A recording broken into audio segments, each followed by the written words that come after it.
உங்கள் ஆரோக்கியமே எங்கள் லட்சியம். மாமியார்ஸ் அடுப்பங்கராவிலிருந்து இன்றைக்கி நீங்கள் பார்க்க போகிறது எல்லாரும் பாராட்டக்கூடிய சாம்பார் பொடி வீட்டிலையே செய்கிறது எப்படின்னு ஆக்சுவல் வீடியோக்குள்ளே போகிறதுக்கு முன்னாடி இதுவரைக்கும் எங்கள் சேனல் சப்ஸ்கிரைப் பண்ணலைன்னா இப்போவே சப்ஸ்கிரைப் பண்ணுங்கள். பக்கத்தில் உள்ள பெல் ஐக்கானையும் டச் பண்ணிக்கோங்க.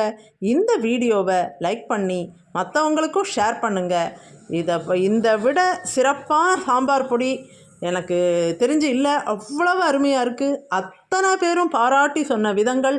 இதை போட்டு சாம்பார் பண்ணிட்டா திரும்ப திரும்ப அந்த சாம்பாரை கேட்டு வாங்கி சாப்பிடாதவங்க கிடையாது. அவ்வளவு அருமையானது.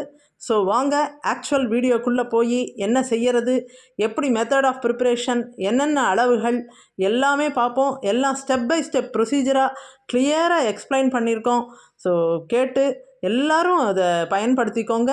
வாங்க வீடே மணக்கக்கூடிய சாம்பார் செய்யறதுக்கான சாம்பார் பொடி அளவுகள் அதை தான் சொல்ல போகிறோம்.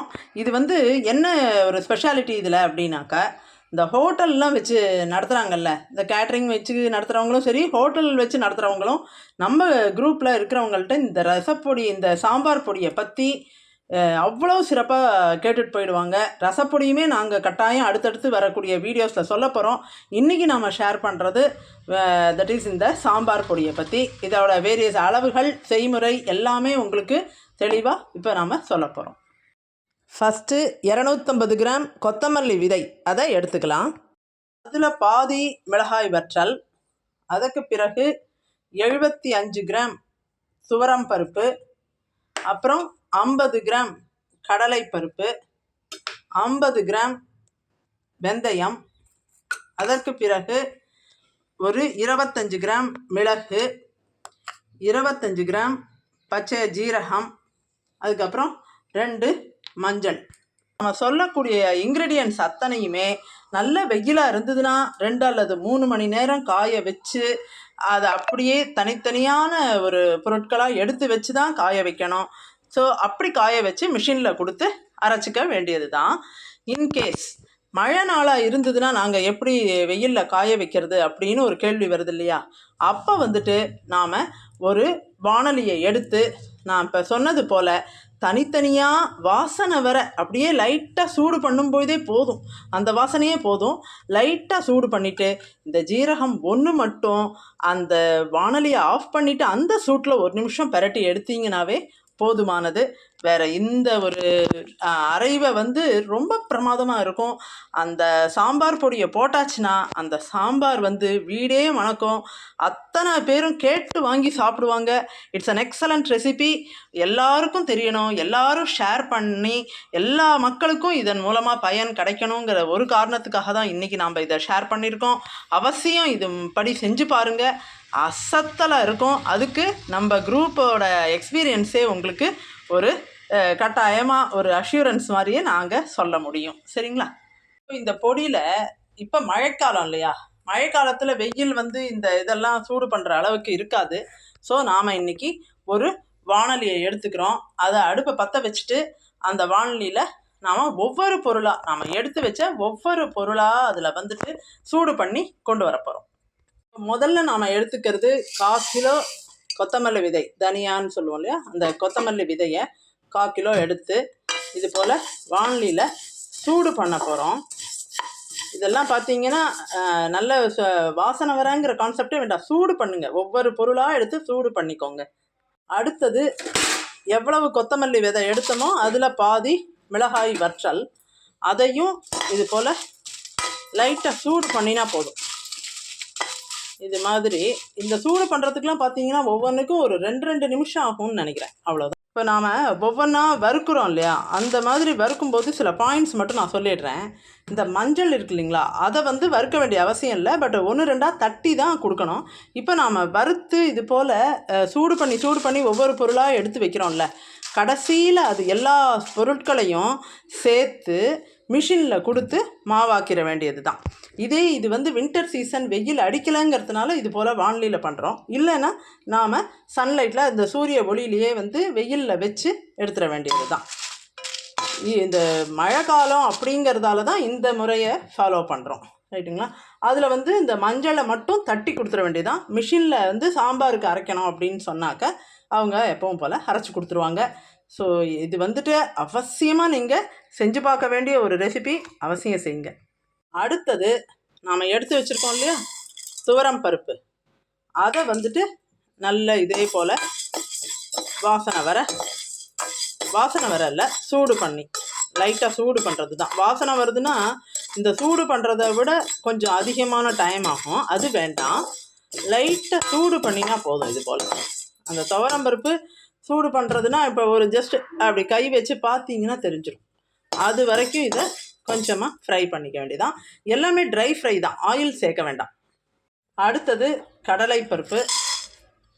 எடுத்து வச்ச கடலைப்பருப்பை நாம் இப்போ லைட்டாக சூடு பண்ணிப்போம்.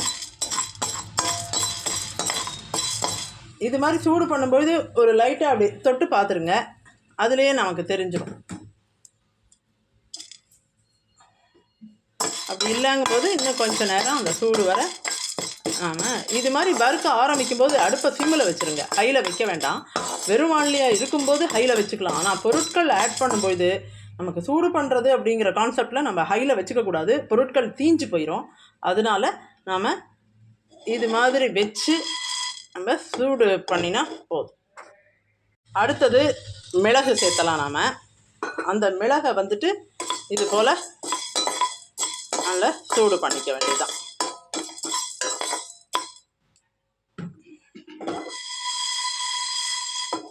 இது நல்ல சூடாக இருக்குது, இருந்தாலும் இன்னும் கொஞ்ச நேரம் இது போல் அப்படியே சூடு பண்ணிக்கலாம். அடுத்தது வெந்தயம்.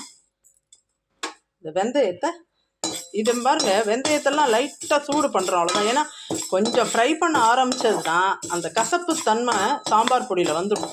அதனால் இதில் வந்து முக்கியமான மெயின் பாயிண்ட்டே பார்த்தீங்கன்னா இந்த சூடு பண்ணுறதுங்கிற கான்செப்டை விட்டுடக்கூடாது. நாம் அந்த அளவுக்கு தான் இருக்கணும். அடுப்பும் சிம்மில் இருக்குங்கட்டும், ஹையில் வச்சிடாதீங்க. பொருட்கள் தீஞ்சிடுச்சுன்னா சாம்பார் பொடியோட டெக்ஸ்டர் மட்டும் இல்லை, அந்த டேஸ்ட்டு எல்லாமே மாறி போயிடும். சாம்பார் வந்து நான் சொல்கிற அளவுக்கு சிறப்பாக வராது அப்புறம். அதனால் லைட்டாக சூடு பண்ணுங்கள் போதும். வானொலியை ஆஃப் பண்ணிட்டேன். இந்த சூட்டில் ஜீரகத்தை சேர்த்தா போதும். இதுக்கு தனியாக வந்து அடுப்பை ஆன் பண்ணி எல்லாம் வறுக்க வேண்டாம். இந்த ஆஃப் பண்ணின சூடான வானொலி இருக்கு இல்லையா, அதில் நாம் இதை அப்படியே பிரட்டி கொடுத்தா போதுமானது. இப்போ இதுவும் வந்து நம்ம பண்ணின மாதிரி சூடாச்சு, அதனால் இதையும் நம்ம எடுத்து வச்சிடலாம். இது போல் நாம் ரெடி பண்ணின எல்லா பொருட்களையும் ஒன்றா சேர்த்து மிஷினில் கொடுத்து அரைச்சி எடுக்க வேண்டியதான். இப்போ பாருங்கள், மிஷினில் கொடுத்து அரைச்சி எடுத்துகிட்டு வந்தாச்சு. அவ்வளவு வாசனையும் அந்த டெக்ஸ்டரும் பிரமாதமாக இருக்குது. ஸோ இது போல் சாம்பார் பொடியை யூஸ் பண்ணி தேவைக்கேற்ப நீங்கள் அளவு போட்டுக்கோங்க. இந்த சாம்பாரை மிஞ்சி இனிமேல் எனக்கு தெரிஞ்சு வேறு டேஸ்ட்டு இருக்கிறதா தெரியலை. பொடி போட்ட சாம்பார் அப்படின்னாக்கா இந்த சாம்பார் பொடியை மேட்ச்லெஸ்ன்னு நான் சொல்லிடுவேன். மேட்ச் பண்ணுறதுக்கு இனிமேல் ஒரு பொடி இருக்கான்னு எனக்கு தெரியல. அந்த அளவுக்கு ஒரு வாசனையும் இதோட டேஸ்ட்டு பார்த்திங்கன்னா குடும்பத்தில் உள்ளவங்க மட்டுமே பாராட்டினா சரி, நம்ம பண்ணுறோம், நம்ம குடும்பத்தில் சேர்ந்தவங்க அப்படின்னு நினைக்கலாம். இதை வந்து இந்த ஹோட்டல் வச்சுருக்கிறவங்க, ஏன்னா நம்ம ஒரு உறவினர்களுக்கு வந்தபோது பரமாறும்பொழுது அதில் ஒரு ஹோட்டலும் ரன் பண்ணுறவங்களும் இருக்காங்க. அவங்க வந்து எங்கள் ஹோட்டலுக்கு இந்த ரெசிபி தேவை அப்படின்னு சொல்லி கேட்டு வாங்கிட்டு அவங்களும் இதை போல் பண்ணி ரொம்ப பிரமாதமாக அவங்களுடைய கஸ்டமர்ஸ் எல்லாம் பாராட்டியிருக்காங்க. ஸோ அப்படிப்பட்ட ஒரு சாம்பார் பொடியை தான் இன்றைக்கி நம்மளுடைய மக்களுக்காக நாம் இதை அடுத்த ஜென்ரேஷன்னு மட்டும் இல்லை, எல்லா மக்களுக்கும் இந்த சுவை, இந்த ஒரு மனம் இது வந்து கட்டாயம் கிடைக்கணும் அவங்க வீட்டு சமையல்லைங்கிற ஒரு நல்ல உயரிய நோக்கத்தோட இதை இன்றைக்கி ஷேர் பண்ணியிருக்கோம். ஸோ கட்டாயமாக இந்த பொடியை பண்ணி சாம்பார் செஞ்சு உங்களுடைய கருத்துக்களையும் பதிவிடுங்க. ஸோ உங்களுக்கு மேலே மேலே இது போல் மிகச்சிறந்த ஒரு தயாரிப்புகள்லாம் நாங்கள் அவசியம் எங்கள் வீடியோ மூலமாக கொண்டு வந்து சேர்ப்போம்.